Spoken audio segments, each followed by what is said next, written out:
Okay, let's have an example para maintindihan na paano sinasagutan yung mga problem sa combination. So, sa example number 1, a restaurant offers 7 different appetizer and you want to choose 3.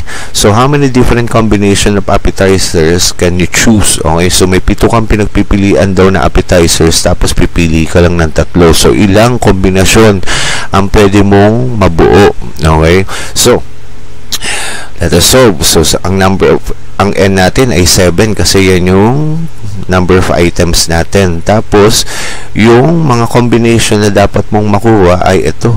Yung pipiliin mong 3. Kaya ang R natin ay equals sa 3. Okay? So, substitute mo lang siya dun sa pinaka-formula. So, ito na yun.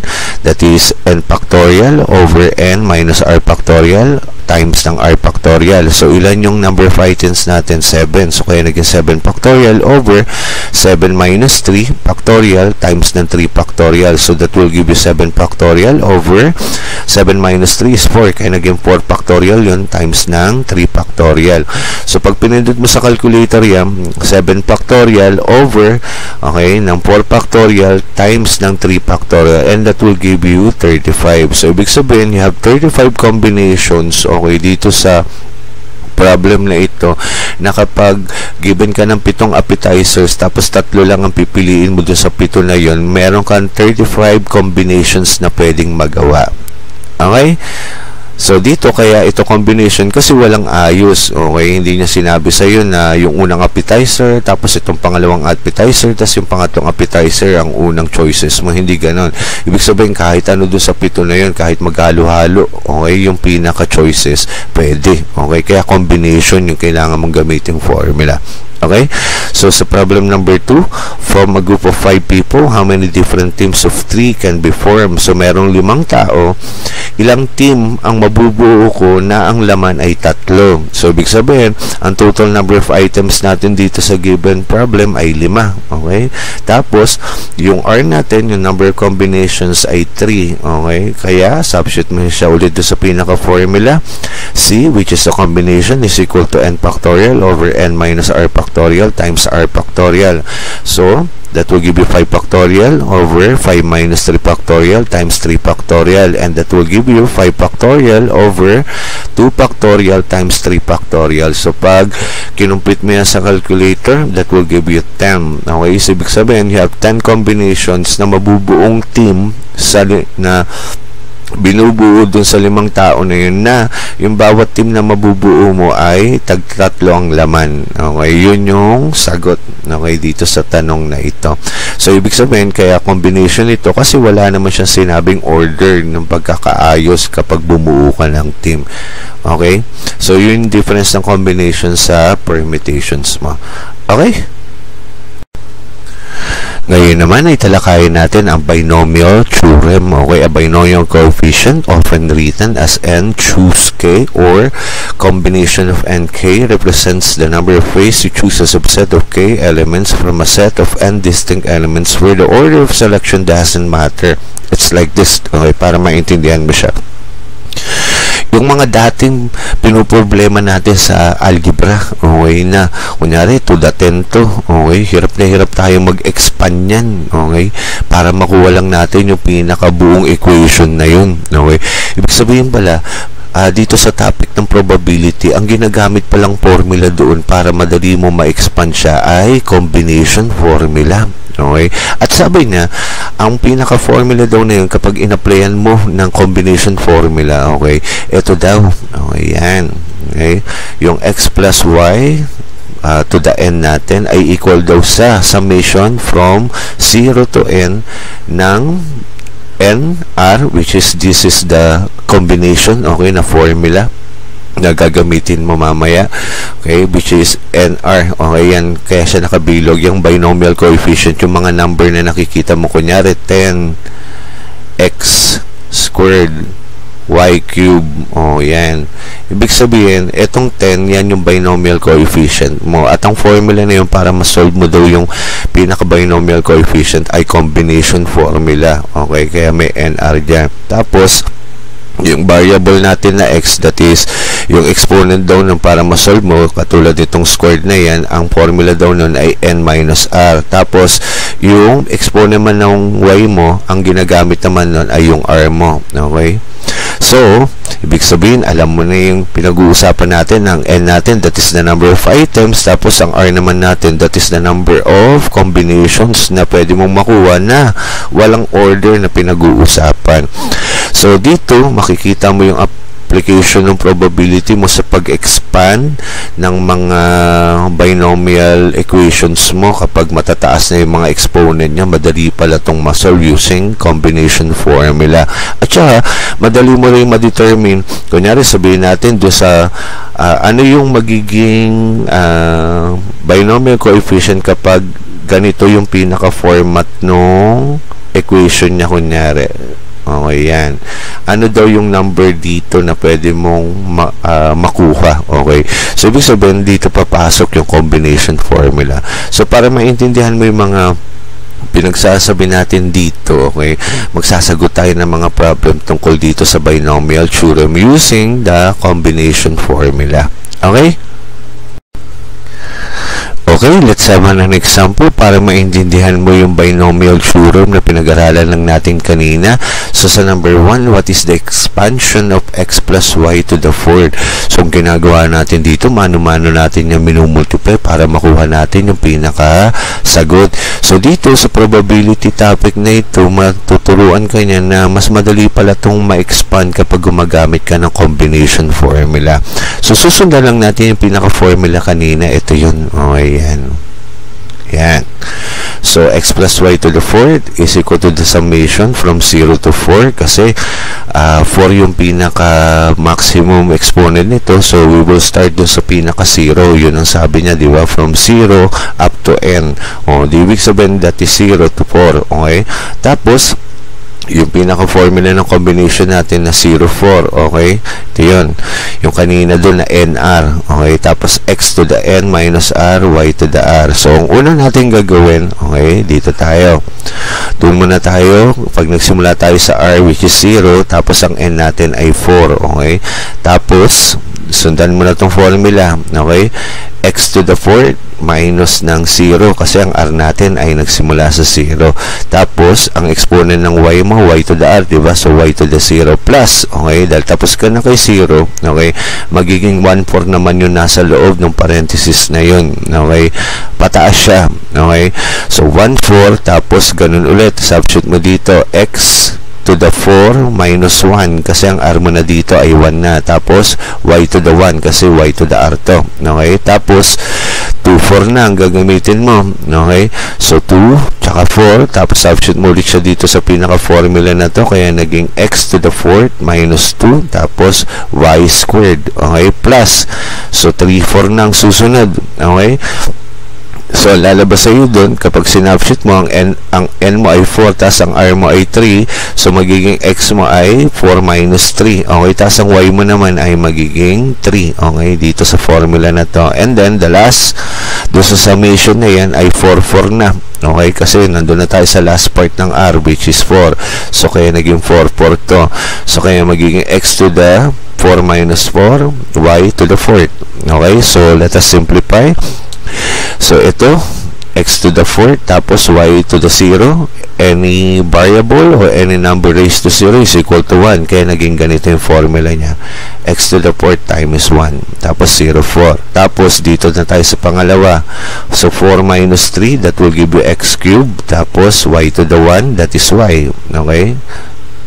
Tapos, i-copy mo lang yung combinations, which is 1, 4. Tapos, plus, ito na yung combination natin, 2, 4. So, x sa 4 minus 2, that will give you x squared, tapos y squared. Okay? Tapos, dito naman, sa term na to, okay, 4, 3, tapos, x to the 4 minus 3, that will give you x, kasi x to the 1 ang makukuha mo doon, so that is x, and then y cube. Okay? Tapos, dito tayo. X to the 4 minus 4, that will give you 0. So, x to the 0, that will give you 1. O, kaya 1 dito. Tapos, y to the 4th.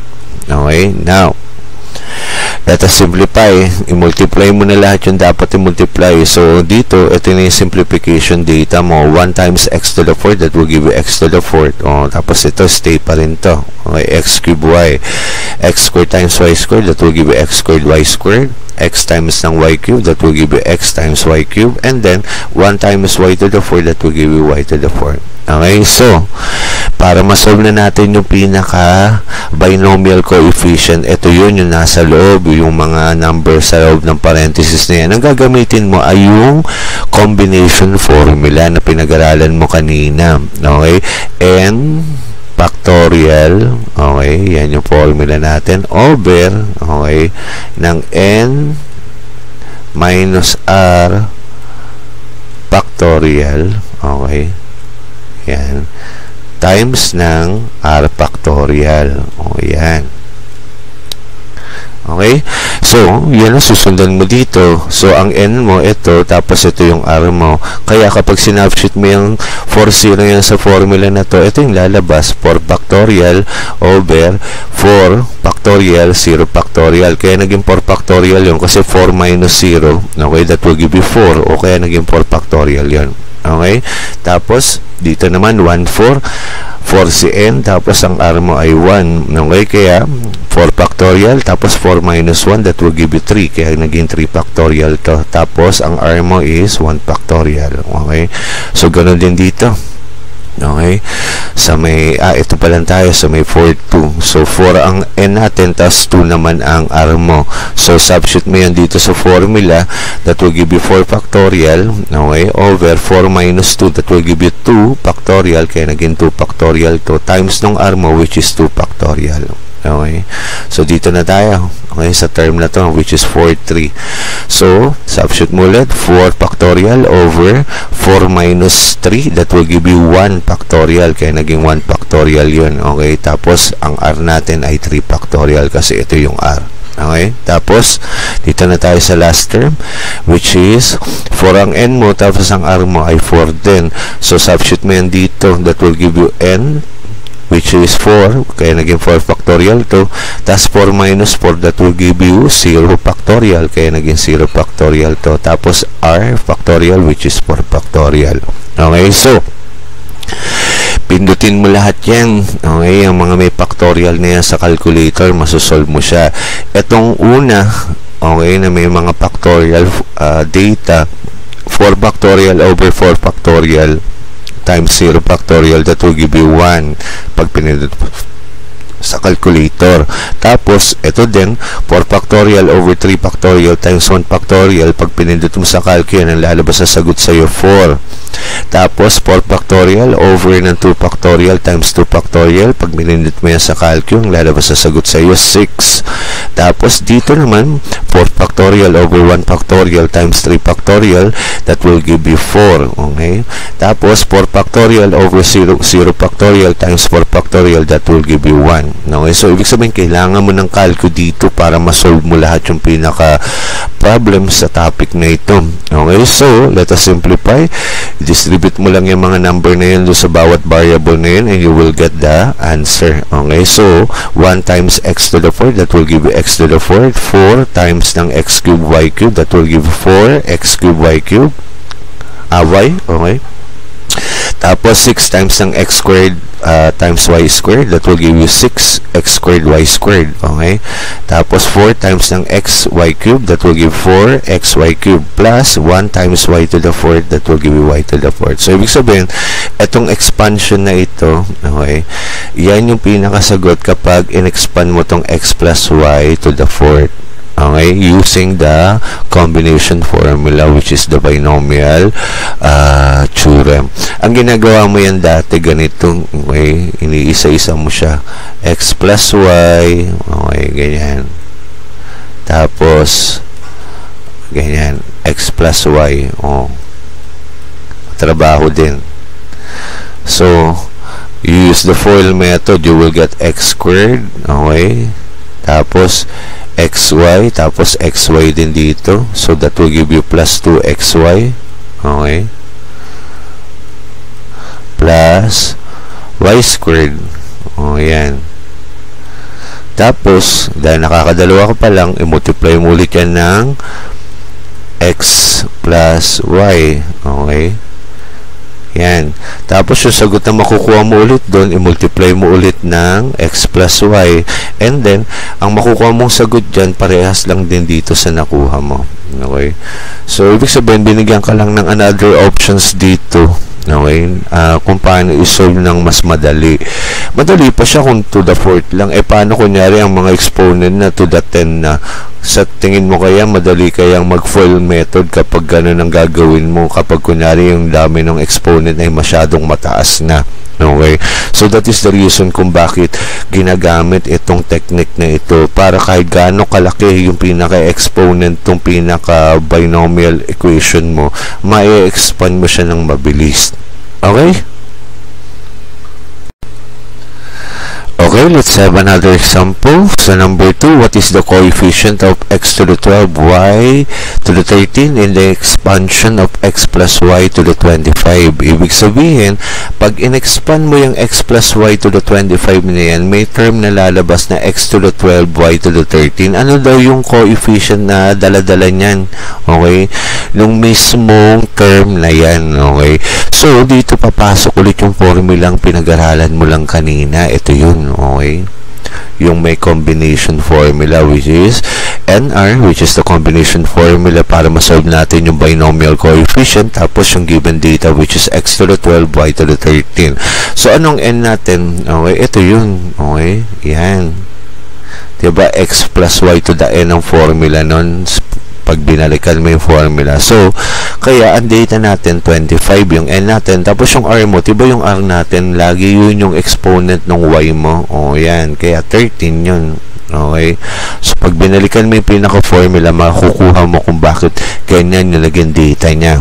Okay? Now, substitute na natin. Diba ang formula ng combination ay n factorial, okay, over ng n minus r factorial, okay, times ng r factorial. O, yan.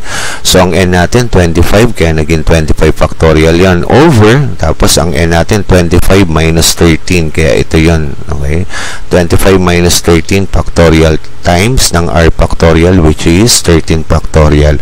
So, this will give you 25 factorial over 25 minus 13, that will give you 12, kaya naging 12 factorial to, times ng 13 factorial. So, kapag kinumpute mo yan sa calculator, okay, 25 factorial over 12 factorial times 13 factorial, you will get 5,200,300. Okay, so ibig sabihin, ang number o yung coefficient na dala-dala nitong x to the 12, okay, at saka y to the 13 ay itong number na yan. Okay, ito. Yan. Yan yung kasamang number niyan sa expansion ng x plus y to the 25. Okay? So, kaya, malaking tulong itong topic na ito kasi nung nag-aaral tayo ng algebra, hirap na hirap tayo mag-expand ng mga binomial equation na mga ganyan. Okay? Madali lang siya kapag yung mga exponent ay nasa maliliit na value lang. Kunyari, squared, cube, to the fourth, okay, to the fifth. Pero kapag ganyan ng kahaba, ang haba na yun, okay? Ibig sabihin, baka malula ka doon sa kinocompute mo. Kaya, ginawan siya ng mas madaling formula para ma-expand mo yung mga binomial equations mo na yun. Okay? So, I guess that's it. Sana marami kayong natutunan. See you again sa susunod na mga lecture. Okay? Don't forget to like and subscribe. Until next time, bye-bye!